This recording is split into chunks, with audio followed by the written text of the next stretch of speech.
This is Lisa from Mobile Tech Review, and it's Smackdown time. This one's going to be controversial. It always is whenever we have Android versus iOS. We have the iPhone 6 Plus. We have the Samsung Galaxy Note 4. Both really big phones. Phablets, whatever you want to call them. 5.5-inch display, 5.7-inch display. We're going to compare them now. Well, doubtless, this will get you guys up in arms at each other in the comments section. Be kind to each other. Get along. You know, I was actually impressed. I was on XDA developers forums, and I was seeing folks say, well, nice things about the iPhone 6 Plus in a Note 4 thread. Wow. Likewise, I've seen some Mac forums where people are saying nice things about the Galaxy Note 4. So you know what? These days, people mix and match. Sometimes you have an iPhone and you have an Android tablet or vice versa. They both have their merits. That gets to the first point. If you are a diehard Android or iOS person, you love the way it works, you couldn't imagine anything better, well, then go with the operating system you like best. Really, nothing is going to change your mind so much. However, if you're open-minded, if you like the best of both worlds, keep watching, and you might help you decide which of these you like better. Obviously, both very big screen phones here, and surprisingly, the iPhone with the 5.5-inch display is a little bit taller than the Galaxy Note 4. 6.22 inches versus 6.03 inches. Neither of these is petite by any means. It takes a roomy pocket to hold them, or a good-sized hand. But still, phablets are all the rage now. Everybody's used to them. So I think you know what you're getting into if you want that big screen experience. I suspect Apple was kind of flaunting the size, right? They didn't exactly try to make this very small. They want you to feel like you got the most humongous iPhone ever. It is humongous. Skinny. It is skinnier than the Galaxy Note 4. That's a double-edged sword in terms of having something to actually hold on to. Well, it's a little bit harder to grip. Also, the curved edges, which look awful nice, you got the usual aluminum unibody design on the iPhone, can make it a bit slippery. And the straighter edges on the Note 4, now I have pretty big hands, so they don't gouge me at all. My hand wraps around fine. I find that a little easier to hold. However, which takes up more room in your pocket, you'll feel the thickness. Obviously, the iPhone's a little slimmer there. I don't think anybody's going to argue that the iPhone 6 is one little slippery bar of soap. When it comes to aesthetics, Samsung has upped their game. They have put metal around the edges, genuine real metal, even though we've got some colored finish on the top to match the phone, available in your choice of charcoal black or this very bright white color right here. Still on the back, we have plastic, and you know, there's a reason for plastic. It's lighter and it allows for a removable battery, accessible storage card slot, stuff like that. But for those of you who are into I like the beautiful metal unibody phones. I like the HTC One M8. I like the iPhone. Even give me glass, like in a Sony Xperia Z. You're probably going to like the look of the iPhone better. The design maybe is a little bit controversial because they finally left the Leica-inspired squared-off design, but I think it's a pretty nice phone. Antenna lines and all. And the Note is not a bad-looking phone. I think this is the most tasteful phone that they've made yet. In terms of design subtlety, no bright, chromy look on it. Nothing too jarring on the look. So when it comes to aesthetics, that's up to you. Also, if you're just going to put a case on anyway and not enjoy the beauty of the phone, which most of us have to do because we don't want to drop them, it becomes a moot point, maybe. I think people do still care a lot about the way their phones look. When it comes to the display, and as ever, you know, in every Android versus iPhone thing, there's always going to be higher-end specs on the Android phone. That's how Android makers fight back at the iPhone. They can say, we do this better, we do that better, we have higher numbers, and so on. So that's going to continue here. We have our 2560 by 1440 display on the Samsung Galaxy Note 4. Super AMOLED as ever. Samsung makes the Super AMOLED displays in the world, and they always go with that for those zingy bare and live colors. Here we have an IPS Full HD 1920 by 1080 display. So 401 ppi versus 515 ppi. With the rule of thumb being that around 325 ppi, the average person holding the phone at a normal usage distance can't see individual pixels.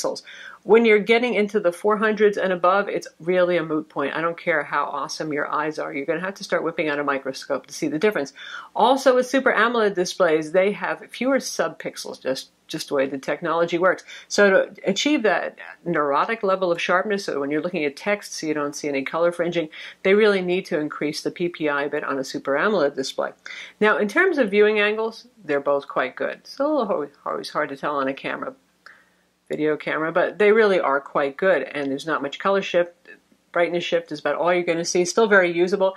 Outdoors, the Galaxy can go up to like 750 nits of brightness, which is nominally higher than the iPhone 6 Plus, but also in part to compensate for Super AMOLED's not looking so great outdoors. And what it does is almost a bizarre-looking, slightly Instagram-y thing, where the brightness, contrast, distortion is very noticeable. If you're taking a photo, it may not help you as much as you would think.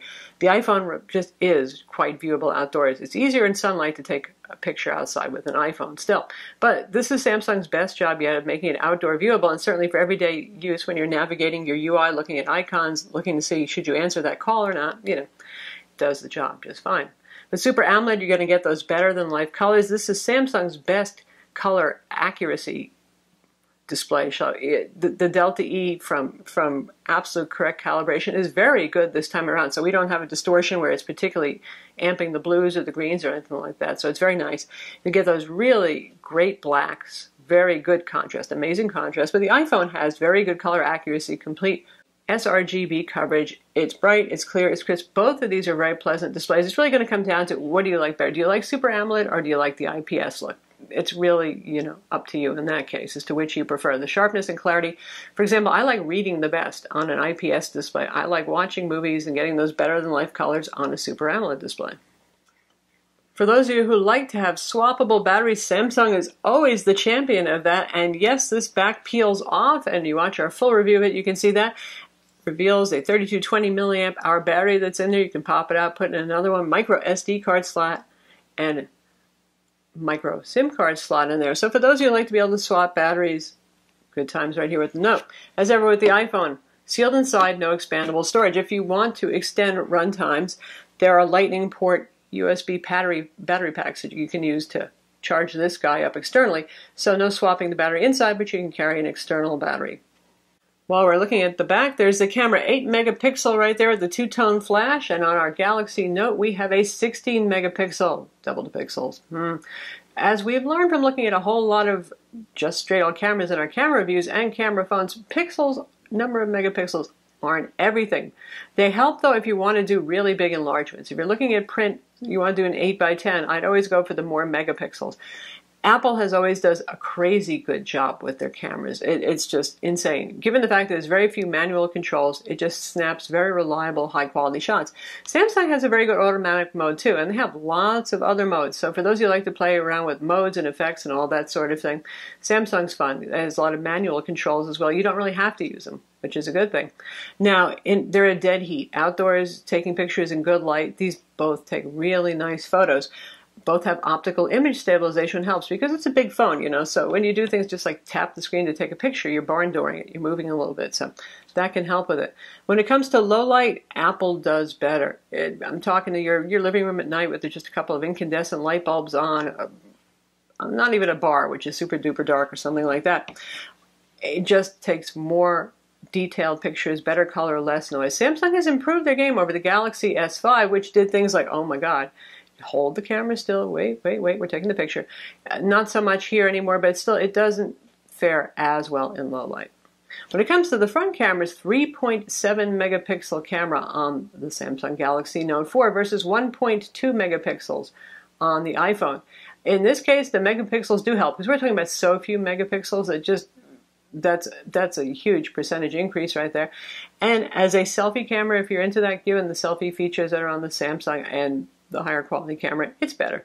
The iPhone's not bad by any means. It's perfectly nice looking. It works with FaceTime. FaceTime's a big selling point for those of you who are into the Apple ecosystem too, but not quite as sharp. When it comes to horsepower and performance, nominally the Samsung, like many Android phones on the market, would appear to be the faster one. In synthetic benchmarks, however, they're pretty much in a dead heat. This one has the new Snapdragon 805. That's a quad-core CPU, 2.7 gigahertz.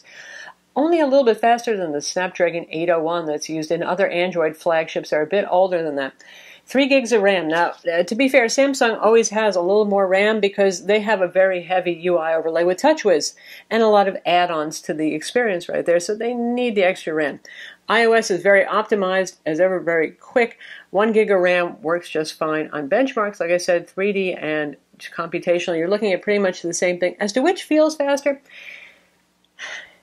You Android folks are going to have a little cow here, but I hate to say it, TouchWiz, even though it's gotten a lot better, there is just occasional lag. Now, it's hard to make it do it at any given point. Just sometimes when you're doing something, there's just a little micro lag every once in a while. And I'm sure there'll be software updates, so they're probably going to tune it up a bit. And the iPhone 6 Plus is just darn quick all the time. The iPhone has a 64-bit processor versus the 32-bit in the Samsung. Right now, it depends if there's any 64-bit optimized apps. The core Apple apps, they are, but third-party apps, not so much. So that's not really a big deal now. A couple of years from now, by the time the Snapdragons are into 64-bit, we'll probably see more optimizations where I'd care about that a whole lot.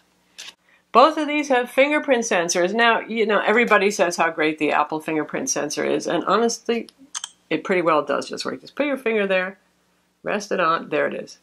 Pretty much every time it just works like that. It's also going to work with Apple Pay, which is rolled out with iOS 8.1 today. So far, NFC and mobile payments really haven't taken off, but given the number of iPhones out there, the number of merchants and credit card companies on board, I have a feeling that it's going to be a useful feature, and generally speaking, much more secure than using the magnetic strip on your credit card at easily breached point-of-sale systems these days. Now, the Samsung also has a fingerprint sensor, and they started out with actually the Galaxy S5, and both the Galaxy Alpha and the Note have improved fingerprint sensors. Now with the Note 4, it's a swipe down sensor, as has been on Samsung's, and you swipe like that, and there you go. See, it doesn't always get it the first time. It's better than the Galaxy S5, but it sometimes takes a couple of tries. Now, the new thing that you can do is actually enroll the side of a finger too. So there you have it. If you can actually manage to hold this phone and not drop it and swipe sideways, you can do so. Of course, the iPhone also supports the sideways thing, but I think in a phone this big, you're tempting the fates by trying to do it that way.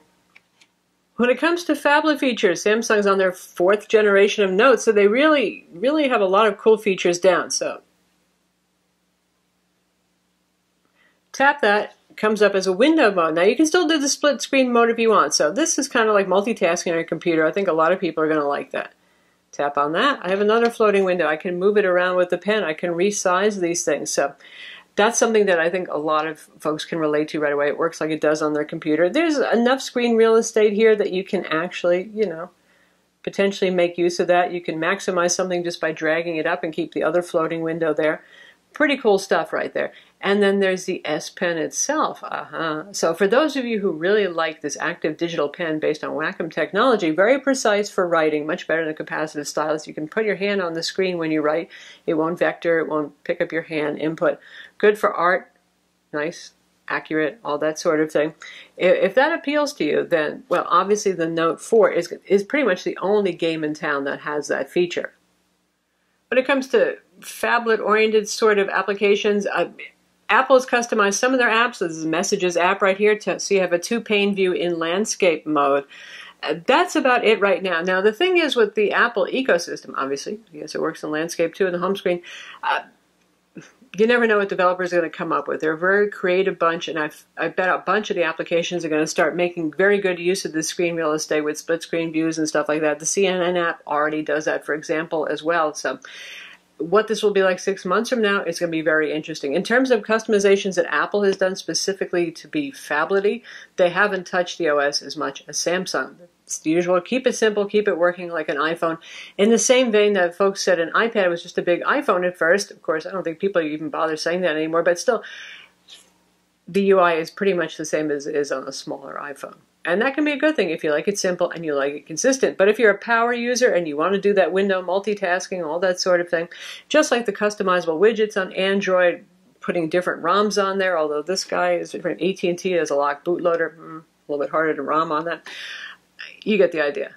Simple, customizable, a pocket computer. That is really what it comes down to. And the pen, those are the two important things to keep in mind when trying to decide between these phones. They both cost around the same.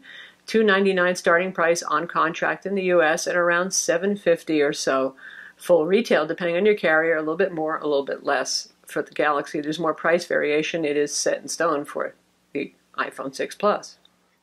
One more point is battery life. The Note series has always been really, really impressive when it comes to battery life. So far, our AT&T review unit, it's been okay. It hasn't been as stellar as previous generation Note 4s. Now, I know overseas Samsung has already released an update that's supposed to improve battery performance. We haven't gotten it here yet on AT&T. I hope we do, but it's an all-day phone, but it used to be, with a Note, you could go 2 days, a day and a half. So far, it's pretty much been an all-day phone. That's the way it's rolling with us. Not a whole lot of applications or background processes installed on there. It's just the way it's doing, and that's with the Snapdragon CPU. That's all that we have available in the US. The iPhone 6 Plus, slightly smaller battery. I mean, they're both pretty big, 2915 milliamps versus 3220 here. But the iPhone 6 Plus really is a 2-day phone. It just really keeps going. One thing that stands in favor of the Galaxy Note 4 is it does support Quick Charge 2.0, and it's one of the few phones that actually comes with a Quick Charge charger in the box. You don't have to buy it extra like you do with some Motorola or HTC phones. And they say in half an hour you can get up to 50% charge back. Of course, the battery in the Note 4 is a bit bigger than the average smartphone, but really it does charge incredibly fast. In a half an hour, I've seen it go up by about 35 to 40%, no problem. So it fights back a little bit there. As long as you have access to a charger, you can top that thing up miraculously quickly. So in the end, the moral of this story is they're both really nice phones that I would not mind owning. For the iPhone, as ever, it's that simplicity and generally, on average, higher quality applications, a bit more polished on iOS. Tier 1 games still tend to come out first for the iPhone before they hit Android. Not always, but sometimes. Anyway, it's polish, it's simplicity. That's what it's about. Galaxy Note 4 is that computer in your pocket. It is super powerful. It's very customizable. It has the pen. Which of those appeals to you? You should base your decision on that.